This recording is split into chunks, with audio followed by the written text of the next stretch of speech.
All right, welcome back to another episode of the From the Ground Up podcast.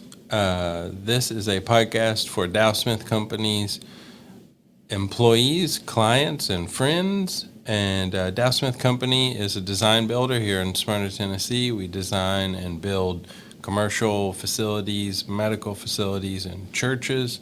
And I am the host of the podcast, Taylor Loyal, and today we have our guest, Holley Potts, who is our Director of Well-Being at Dow Smith Company. And just to start, tell everybody just a little bit about what you do. Okay. And why well-being is so important, not to just to us to our culture, but also to our company. So a huge part of what I do is attending to the well-being of all the individuals.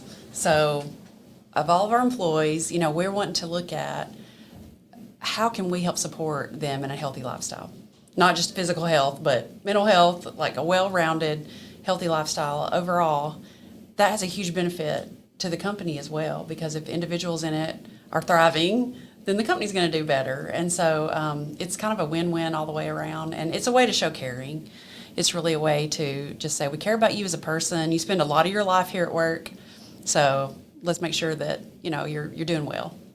Yeah, and that well-being is, it manifests itself in a lot of ways, but the one that we probably see the most with you is like sitting down and actually talking with people. For people like me, Holley is my coach, so I feel like it's a little tricky anywhere probably to have a director of well-being, but especially in our industry in construction, to get like a whole bunch of really tough dudes to sit down and talk about their Yes. I'll exclude myself from the tough dudes, but to sit down and talk about not only about your feelings, but about your goals and your dreams and things like that. So how difficult has that been for you, to get people to sit down with you and have that conversation? The hardest part is sitting down the first time. I have found so many people who sit down and they're nervous and they don't want to talk about what's going on in their life or changes they want to make. And they'll say that, like, I don't really open up and then like the next session, they kind of say a lot of things. So it just becomes like creating a place that feels safe to think about your life. Really what I'm doing when I sit with somebody is I'm just co-thinking with them about their life. Like, I'm not offering advice. I'm trying not to. I probably do fall into that sometimes. I shouldn't. But helping somebody look at their own, they know the best what they need. We all kind of try to say, here's what so-and-so needs. But no, a person knows their own need the best. But sometimes getting to that and helping them hear their voice and trusting their own wisdom. So usually once that starts to happen, I think people open up quickly because they realize, wow, I've got a lot of thoughts around it. I've got a lot of things going on. And so then you're just looking at like, okay, what's the best way to make those changes, So yeah, it's hard in the beginning, but usually once people sit down, I think they realize there's value in a conversation. Even if you didn't come away with very specific action steps, there's value in thinking about your life, not just living it all the time, but stepping back, reflecting, and thinking about where you'd like to see some changes. Yeah, because we're all so busy, and to just sit down and have that minute. Yeah. And I always tell people, I feel like, you could look at it as just, which probably is why we do it. We're just doing it because it's the right thing to do. It's the right thing to have you as a resource for people to come and have, like you said, to kind of co-think with you for a little while. But I also think if you're a client of Dow Smith Company and you look out on a job site and you think like, oh wow, all the people on that job site that are working on my project are receiving coaching, and they work for a company that's pouring into them and wants to see them succeed and wants to see them grow. I think there's no way it can't be a better project because of that, right? Yes, I think so. Well, it's kind of like we have what I would consider a lot of high-performing people. And high performers out in the world have coaches. Like when you think of athletes, or even celebrity coaches, or, people who are in acting might have a coach. So if someone wants to perform at, if they want to push themselves and perform at a higher level than they're used to, having a coach is just natural. Having someone to guide you and nudge you and help you move forward. So yeah, I think anybody, it's kind of cool to think about walking up on a job site and looking at our guys out there doing their thing and realizing that most of them are looking at their personal life saying, how can I build my life? Yes, we're building this, but I'm building my life in a way that I'm healthy and thriving and enjoying life and contributing, So it's exciting to think, wow, that the guys out there working on a project are doing that. A lot of people aren't doing that. Yeah, and that's an interesting analogy with athletes, because I remember the first time I was a kid, and you start thinking about like I grew up, I loved watching boxing, and you're like, oh, Mike Tyson had a Customato, and when you see what Customato looks like, you're like, that guy couldn't beat up anybody. Yes. But yeah. Mike Tyson was a better fighter because he had a coach who could kind of step back and just look at him and be like, whoa. I mean, you're amazing already, but you'd be even better if you did this, this, and this. Yes. And so I think the reason I bring that up is because I think sometimes people, they're reluctant to do it because, like you said, they don't want to talk about their feelings, but also it's like it might be viewed in a way as like weakness, like, well, why would I need coaching? I'm already awesome, Yes. Right. When in reality, like, you're gonna just get better and increase your everything that you're already good at. There's a challenge element to it. So when I think of, again, using like the athletic comparison, if someone is boxing, they're building up a muscle.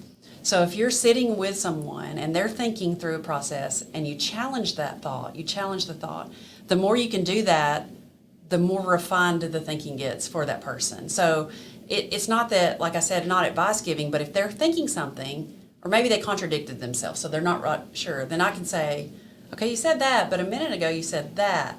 Suddenly they have to flex that mental muscle, and really refine it, and you get definition, like you would working out. So anyone can improve and grow. I mean, anyone. And that's one thing I try to tell people. It is not, hey, you need coaching. It's like you're a mess. You're so messed up.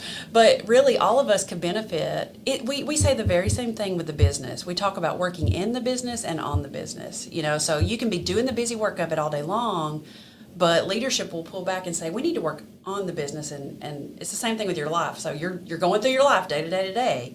But when you pull back for coaching, it's a way to say, okay, I'm reflecting at it, I'm looking at my life and saying, I want to work on it.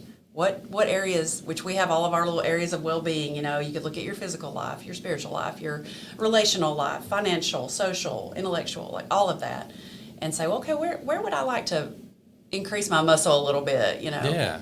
So.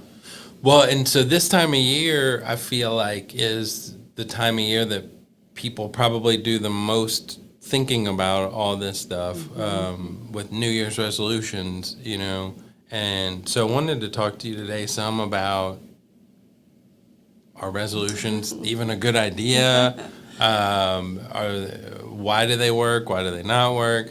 And I was just looking at, last night, Forbes had a list of like the top 5 New Year's resolutions that somebody polled people and they had. So number 1 was improved fitness. Number 2 was improved finances. Number 3 was improved mental health. Number 4 was lose weight. Number 5 was improved diet. And then way down at the bottom of the list, Dow and Joey will be happy to hear this, the very bottom of the list, performing better at work. So it's like, yes. I guess that's not that big of a, but you look at those top 5, and I feel like you could probably, this could be from 2024, or it could be from 1954. Yes. Those are the 5 things. So it just feels like we have these same 5 things every single year. We want to improve our fitness and finances, mental health, lose weight, improve diet.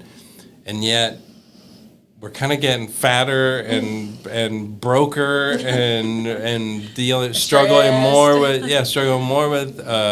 stress and mental health and stuff than ever before. So why aren't? But then every year we go, well, it's January 1st, so now I gotta to deal with this. So why is it not working? I guess is my question for you. Yeah, I mean, many of us have probably made one or more of those resolutions for sure. I've been thinking about it too, because that time of year is coming, and I'm sort of an eternal optimist on resolutions. Like, I want them to work so badly, and I even set some for myself. But really what we're talking about is the process of change.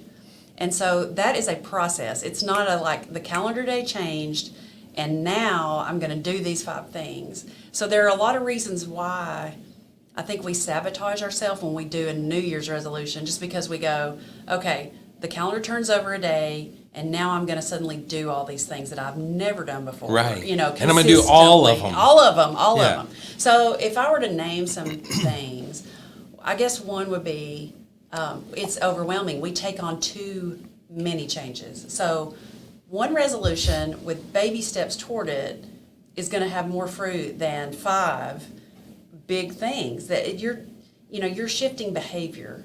Behavior is one of the hardest things to change. So in coaching, we look at that a lot. Like, you didn't like the way you acted in a certain scenario. All right, let's think about how to do it next time. But it's hard. It's hard to change. It's just ingrained. But there are ways. There are methods. So it can be you took on too much. It's overwhelming, or it really doesn't line up with your beliefs and values. And that's one. I'm investigating that one personally right now. Like, what do I believe about myself? And what are my values? What is truly important? So if I have a value of health, and I also have a value of enjoyment of life. Right, enjoyment of cake. Exactly, yeah. And I do have that one, by the way. These 2 things can cause a rub. So we can have values within ourselves that even clash with each other. So you have to look at kind of where your values are on something. And it can't be, well, everybody else sets a fitness goal when you really just don't like to exercise. You know what I mean? That might not be the way for you to change if it's really not in your value set. What does happen for people a lot of times is it is in their value set, but they haven't attended to it, if that makes sense. Mm-hmm. Like when I talk to someone about values, I'll say, okay, so health is a value to you, but like how much time, energy, money, etc. have you put into it in the past 2 weeks? None. So then it's like, okay, I have the value, but I'm not giving it any attention whatsoever. So now I feel dissatisfied all the time. And that's with health, a lot of people feel that. And that health, we're like, most of those, money, financial health. So it really health, mental health, physical health, financial health. Those are where people feel a disconnect because they know it's important. They know they feel better when they're operating in a more healthy way, but it is one of the most difficult because other things clash with it, or we try to do too much. So, I don't know. Process of change really, though, is a process, and it's kind of like, I guess, a baby learning to walk. Think about it that way. Baby doesn't know it. In the beginning, the baby doesn't know it can't walk. It just kind of lays there, like, oh, I don't know what I don't know. But then things start to happen that prepare neurological changes, prepare the baby to begin to pull up on things and begin to have that desire. So really, desire and willingness is the first one. There's kind of a stage of, I guess we call it pre-contemplation, and that's where you're not thinking about it. You're not thinking about your health, your physical health, mental health, money. You're just not thinking about it. And then something happens, like New Year's rolls around. You go, oh, I should think about this. Or another life change could force you to begin to think about it. You had an illness that set you back. Oh, I really should, maybe I should make some changes. So there's that stage of kind of not knowing that we live in most of the time.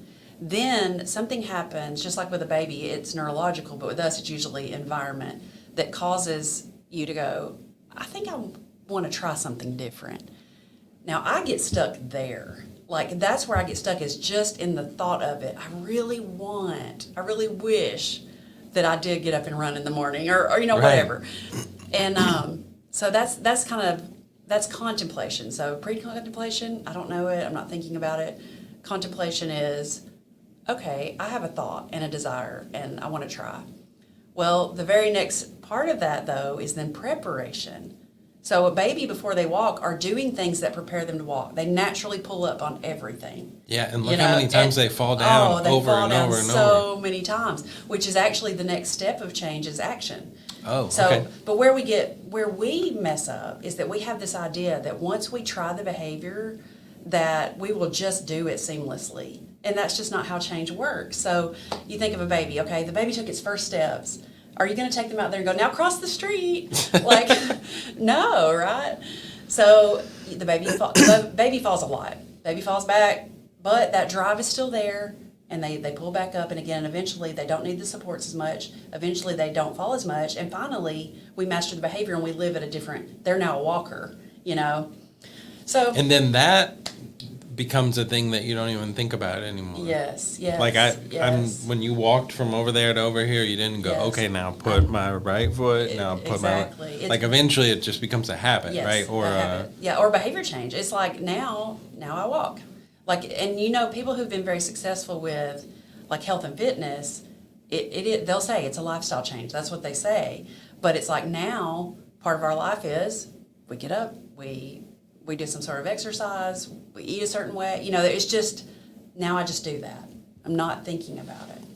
don't you think though, like just like with the baby not knowing how to walk, I think one of the reasons that these top 5 things are probably always the same top 5, we don't really know. I want to improve my fitness. Okay, well, what does that even mean? What does it mean? Like, I just know I don't feel great. I just really want to feel better. Or I know when I look in the mirror, I wish I looked better or whatever.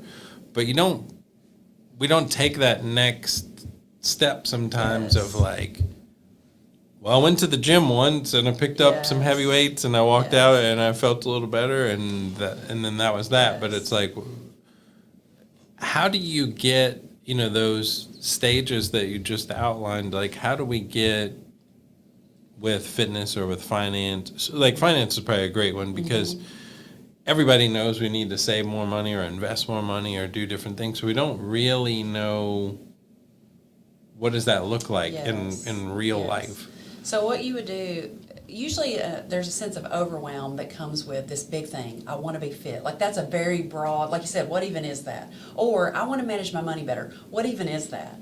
So the way that you get past that overwhelming kind of analysis paralysis is to break it down into smaller steps. Always. So, okay, I want to be fit. That's the big thing. All right, what does that look like for me? Would it look like walking? Would it look like swimming? Would it look like some other hobby that helps me to move? I mean, I talked with someone a while back who has always had this kind of, I want to be healthier, I want to be more fit. And they said, I hate exercise, I hate it. And I said, well, what could you do just to move? And that one small thing changed their outlook, like, oh, movement. That doesn't feel awful. Like the word Right. exercise feels awful to me. Like, ugh, I'm scared of it. But when I think about just moving more, that feels very achievable, So I think that part of it is taking that big, broad, like I want to be better with money and going, well, first of all, why?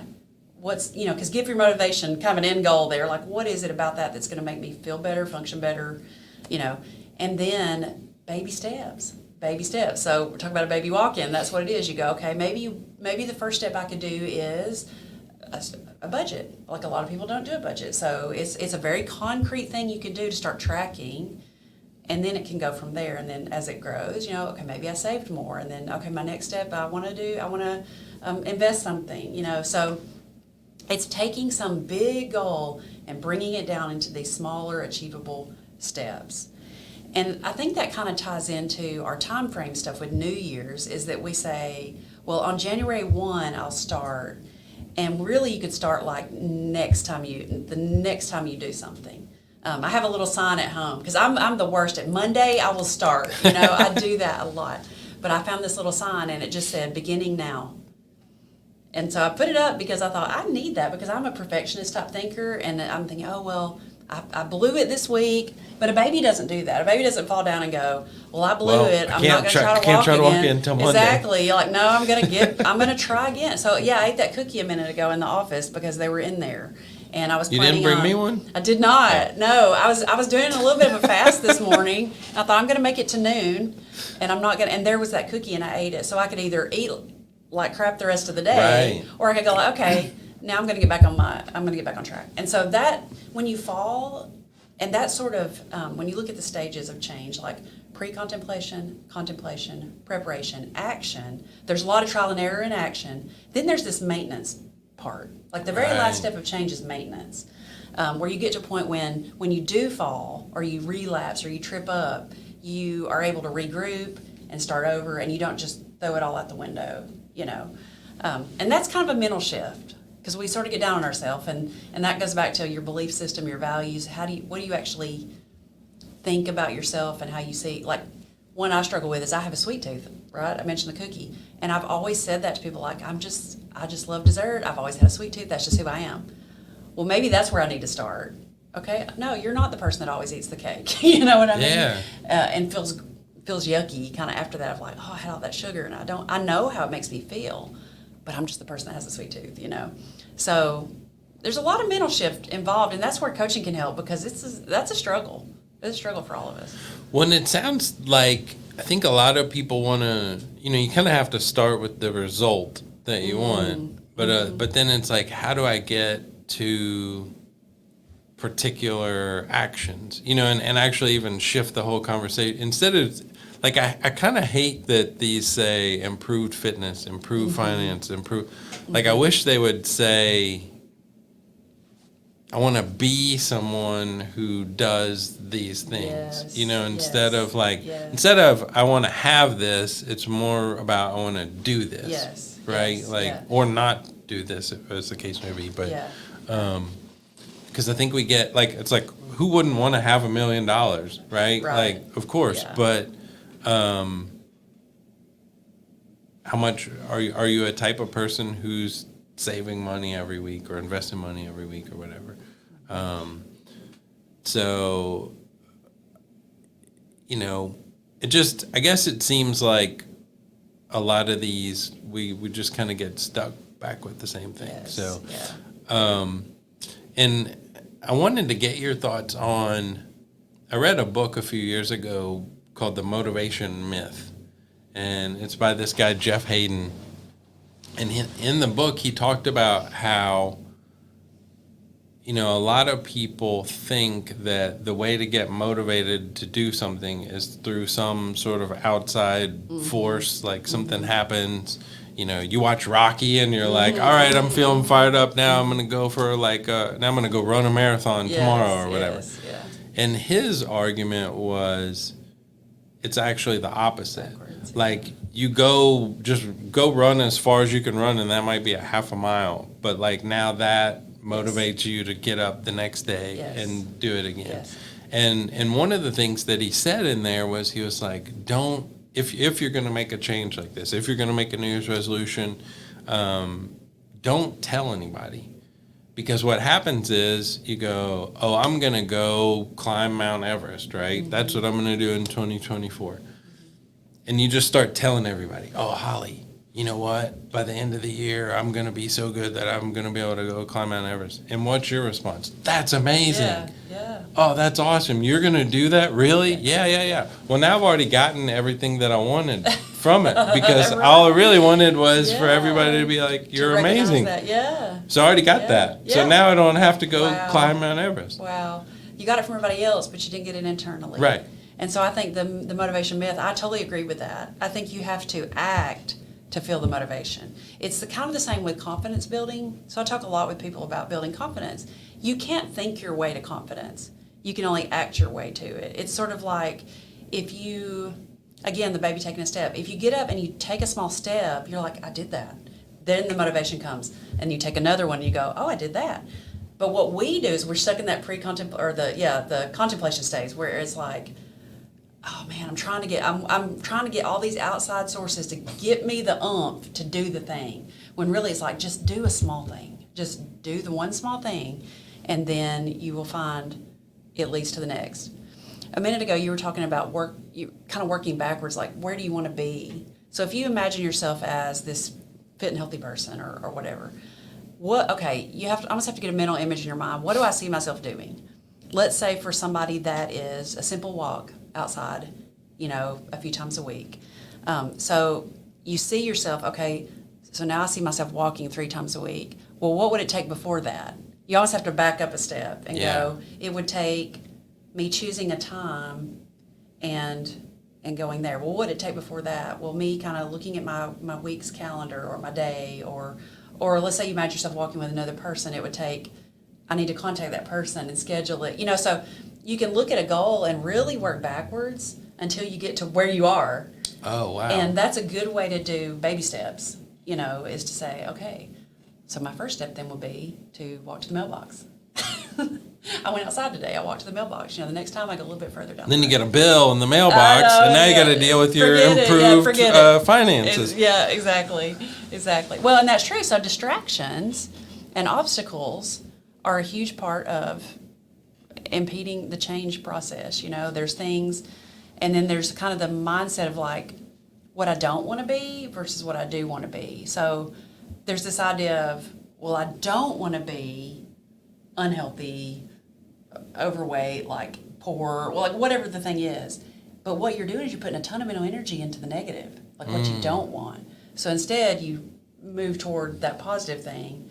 And if you bump into something on the way, just try to so keep that's around a good. it, Is it better to think about these things in terms of what you're going to have to stop, or better to think about in terms of what you're going to have to start? To start, I think. It's a forward-moving energy versus the shame, the guilt, the times I failed before energy that goes into what I don't want to be. So you have to almost see yourself, again, you see yourself differently, and then I want to move toward that, not just away from that. If I just think about, I don't want to be poor, I don't want to be broke all the time, all I'm thinking about is being broke all the time. Right. So, and again, your thoughts, this whole change process starts in your mind a lot of times, and so at some point you have to kind of go, okay, I've thought of this through, now I just step and I move, and I want to move toward my goal, not just away from, the So other. how do we, whatever it is, it sounds like 5 goals are way too many. Probably. But even if you just pick one and you say, like, my New Year's resolution is going to be this one thing, how do you get that down to, like, it almost feels like, I hate referencing books all the time, but I read a book called, I think it's just called One Word. And the guy says just like, you should really just come up with one word for your whole year. Yes. And if you could just have that. And the year that I read it, I came up with the word intentional, because I felt like so much of our lives, and this is back to the just the behavior and the habits and stuff, probably way more of your life than you realize is just autopilot. Like you're just doing things and you're not even really putting. So I wanted to really think through, like, even if I'm doing something that I know is not great for me, I want to be intentional about it. Like going and eating a cookie. It's like, I'm going to really enjoy this cookie because I may not do it again for another month. So let me just be intentional about that. Oh, I love that. So should we just distill everything down to like almost even to just a word? Yes. So I read that book, and my word was act. The year I did it. Act. So it was a verb. And I did some things, like, I don't know, I may have to edit this out, but like, I've got this tattoo that I have, right? And I did it that year because nobody in construction has tattoos. I mean, but it's like, I had been thinking about it forever and had never done it, and I wanted to do it, and there was that disconnect between something I wanted and something I hadn't done. And so that year I had done the word act, and I thought, okay, I'm just going to go do it, And then I accomplished that goal, if you want. It's not the greatest example, but it was a very concrete example for me of acting on something that I wanted to do, regardless of what people thought, regardless, it was what I wanted. And so, I think that one word, that year really impacted me a lot, because I tend to procrastinate, I tend to overthink things, and every time that word would just pop up. And you could apply that to many, many things, like send that email, like act, do it now, don't wait, So I do think our biggest issue is probably taking on something too big, too fast, too many changes, but much better to start with small, more realistic, achievable goals that you can do. Like the person who said, I can move. I can get up and from my desk and like go down the hallway, and I can kind of bend over and touch my toes, stretch a little bit, sit up, breathe. But just go I take don't a wanna walk go on run. lunch Yeah, I don't break want to or go whatever, yeah. exercise, you know. So, something achievable that feels good. And then the confidence comes, then the motivation comes, you know. What do you think ultimately, beyond just the human behavior part of it, like, what's the biggest thing that kind of holds people back? I mean, is it doubt? Is it just falling back into the old? Is it giving up too easily? I think it's not having maybe a thorough enough plan. So that goes back to the baby steps. Like if you can, well, last year I lost 25 pounds and I've kept that off. And I had to get help with that. You know, I tried some, and I would play a college sport and I'd always been in shape. But, you know, as time goes on and kids and all, I had fallen out of a lot of those patterns. And I couldn't exercise it away anymore. And like I really needed to change the way I was eating. And I ended up, the accountability that I have was kind of meeting with someone who I logged my food. They looked at it each time. They encouraged me. They didn't shame me, you know. And so it was having a very thorough plan. Like once a week I'm going to weigh in. And I'm going to have a conversation every day, at least most days. If I missed it one day, okay, I'll pick it back up the next one, to log my food. You know, so there was very specific steps that were achievable. You know, instead of just lose 25 pounds. That feels so overwhelming. But like log today's meal, log breakfast. You know, I mean, make it as small as it needs to be so that you do it and feel, okay, I had a sense of accomplishment just because my little rings were going around as I was logging it. You know, and. But also walking alongside another person helps. Like habit stacking is a big one I have found. Like if there's a habit that you would like to gain, put it alongside a habit that you already do. Oh, okay. So let's say someone wants to get up and spend some time in stillness in the morning. You already drink coffee. You already do that. You might be doing it like if you're me, I drink coffee while I'm getting everything else ready to do it. But if I wanted to be still, then I would attach it to the coffee drinking. You know, like when I get my coffee today, I'm going to sit over here for 10 minutes, 15 minutes to just breathe before the day.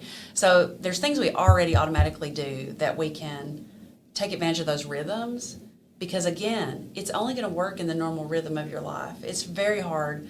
Like if people don't have that time of the day to go to the gym, it's really hard to say, now I'm going to be a gym person. Right. You know, maybe a walk down the driveway as a start. Yeah, so I guess you have to, I'm so glad you brought that up because almost none of these could you do alone. It's really having somebody, whether it's somebody who you're going to meet at the gym and you know, like, oh man, if I don't show up, that person's going to be like, where are you? Yeah. Or just like literally sitting down with somebody like, how do I do this? Yes. Like, I don't know how, I know I want to be a millionaire, but I don't know the first thing about money. Mm-hmm. You know, how do I do this? Like, yeah, who would you partner with? Who would you model? You know, I did used to run for a good while. I've run a few, I mean, not like a runner per se, although they say if you run, you're a runner, like, right? And I had a buddy that I would run with, and then we moved. And once we moved, the distance was just, we couldn't get up early in the morning and meet, and that was so difficult. But what motivated me was not that he would say, oh, where were you? It was like I get to spend time with my friend and talk. Okay. So the thing that I enjoyed, there was a byproduct of also running, you know, getting to hang out with somebody. But I got to hang out with somebody. So, and that's a mind shift too, is like we think it's going to feel miserable to get our money in order. You know, we think it's going to feel miserable to get our bodies in order when there are ways to make it fun. So you just have to say, what is actually going to work? Not what you think is the right thing, not what everybody else tells you should do, but what actually is going to work for you. And that is different for every single person, you know. I knew a guy who, when he would want to go spend money, he would just go to the ATM and just print out, like just get the printout of how much he had in his bank account. Okay, yeah. And just seeing that number was like, well, do I really need to go spend $100 on that? Because I'm looking at this number, and it feels pretty good to see this number. And if I go spend the $100, this number is going to be lower. Yes. You know, yes. so it's just that sort of... That was a little thing that helped him stay toward his goal. So Yeah. it worked for him. Some people that might have an opposite effect, so they might do it and go, oh yeah, I'm good. I got some money. I can go spend. I've never. What does that feel like? Yeah, I've yeah. never- What does that feel like? But no. I mean, I think again, when you find that thing, and I tell people that all the time, like, well, is that working? Well, no. Well, okay, let's try something different. It's okay to try a different way. So, kind of back to the baby. Some babies, have you seen how they all crawl so differently? Like some of them kind of scoot with one leg, and Yeah. some of them they rock back and forth for a long time. And there's a lot of different ways to get at your goal. And so, just because it did work for someone else. And that's hard because we get messages coming to us all the time about this is the way, like this is, eat this way or do this kind of exercise or that. But really, you just have to find what you really have to almost enjoy it or find some sort of this I know is helping me and I feel better about it. It can't feel like drudgery. I don't think that will work. Yeah. Well, and you and I have talked about that. It doesn't always have to be like this big, massive sacrifice that like is like a burden that you carry around with you. It can be more like, oh, I'm excited that I get to go see my friend when I'm going to run this morning. Yes. I'm excited to, go do whatever it is. Mm-hmm. Well, so this may be I hope this doesn't derail everything we've set up to this point. But can you talk a little bit about the difference between self-improvement and self-acceptance? Because at what point do we just go, you know what? Like, maybe that's just not in the cards for me to be a super fit multimillionaire who has every part of their life is perfectly in order and everything's just fine. Yes. Like, at what point do we just go, you know what? I'm not somebody who wakes up at 5 a.m. and runs 10 miles. I think that's so much of it. Self-acceptance. I'm going to lean toward that because I don't know. It's sort of goes back to your values and your picture of yourself. And if you're letting that be set, the self-acceptance piece to me is like, okay, I really don't want to get up super early. Like you said, that I really don't. It's not who I am. I'm not going to enjoy it. And that kind of goes back to what works and what doesn't. But it's about your own values. And so people really should do some investigating, like, oh, sorry about that. Let me regroup for a second. It's totally okay. So people should investigate their values a little bit on it and say why. Like, why do I keep saying every January 1st, I say the same thing? Maybe you're kind of pursuing the wrong thing for you.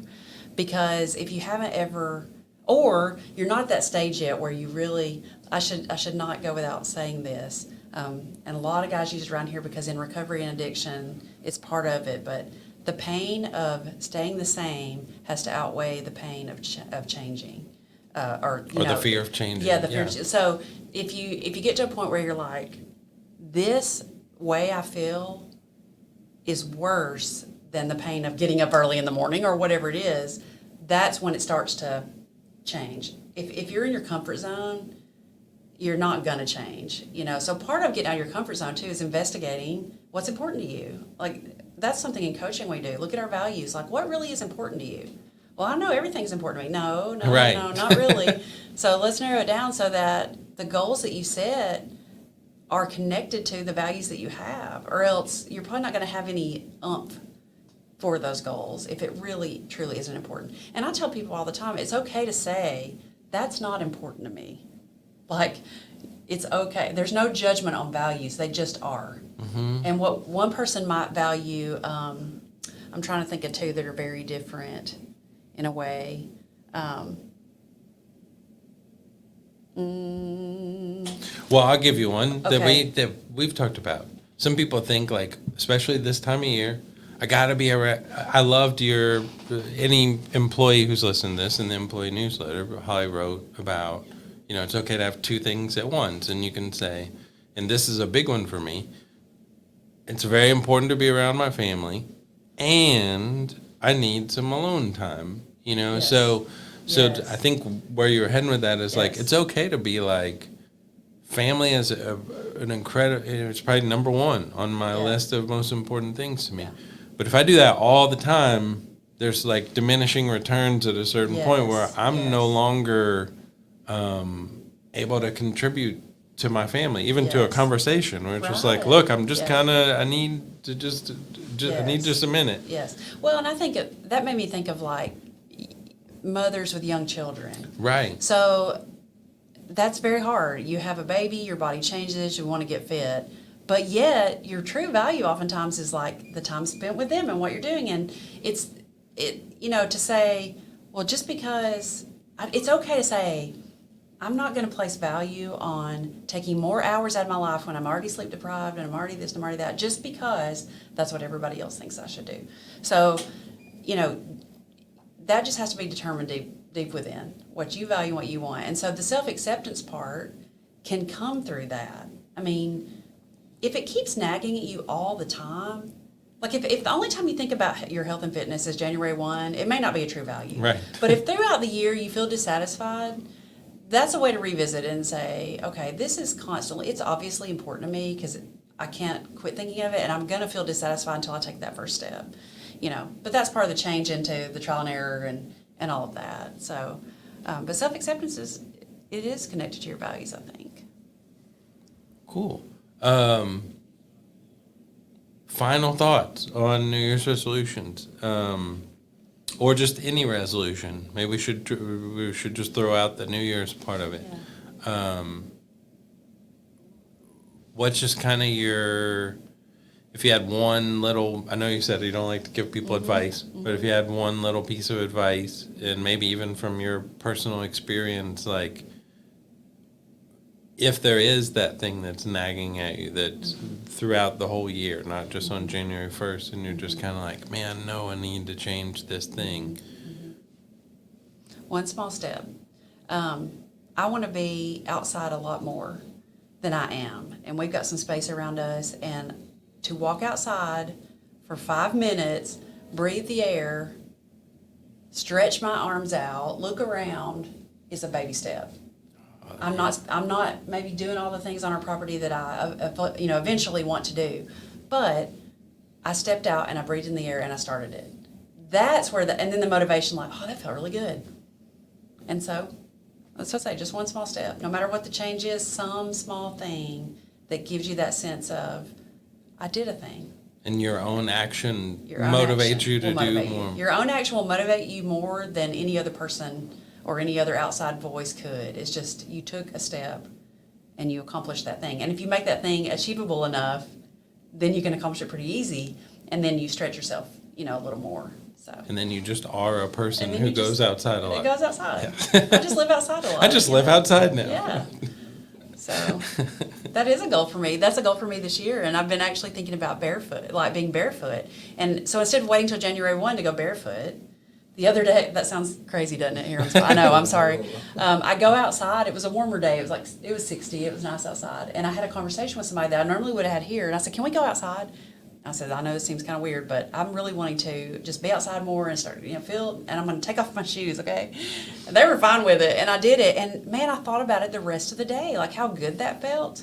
Then it got really cold, and so I wimped out a little bit, But, okay, maybe I can try it for 5 minutes on a cold day and just see what that feels like, to get me out in the air. Just because it's cold outside doesn't mean I have to, hide and hibernate, Just put on enough layers, you're okay, so...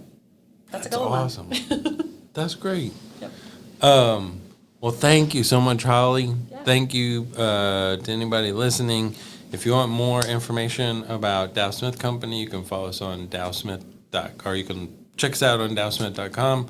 Follow us on all social media, Facebook, Instagram, or I always make the joke, you can be one of our 20 followers on Twitter. That's right. But really, really appreciate the conversation today. Yeah. As always, thank you again for doing this. Yeah, thank you.